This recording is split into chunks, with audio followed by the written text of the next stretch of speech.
Okay, quick question. What do you guys think? Customer calls in and says their AFCI breaker occasionally trips. Could be, once a week, could be once a month, and it's annoying. He's like, can you deal with it? I'm like, sure. I pull in, I check the panel, check the breaker, check for loose connections between neutral, first thing. And then the hot, everything's fine in there. I go find the first box where the circuit lands. I go check the pigtails or the rat tails in that. As I go to check the hots, one of the wires pops out. So I call the customer, I'm like, hey, take note of this. This is what happened. One of the wires just popped out as soon as I pulled. So keep note of that, but I still want to go around, check every device that's associated with the circuit, just to make sure that connections are proper on every outlet, every device.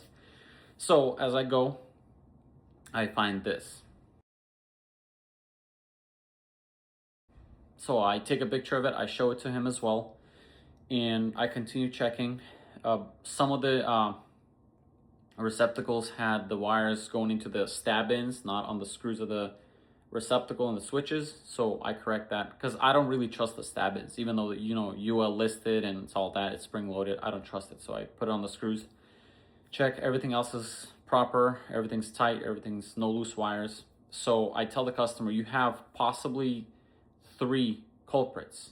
It's either your breaker's going bad, but then we saw the loose connection, that one popped out, and the ground touching the neutral.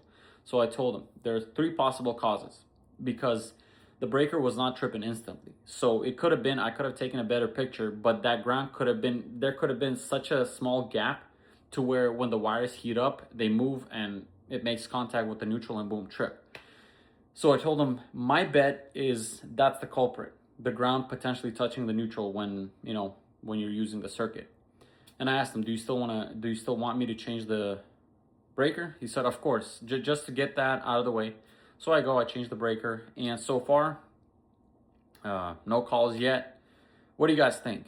What was the culprit? Was it a bad breaker? Was it that loose wire that popped out of the rat tail, pigtail? Or was it that ground that was extremely close and potentially touching the neutral? Thank you.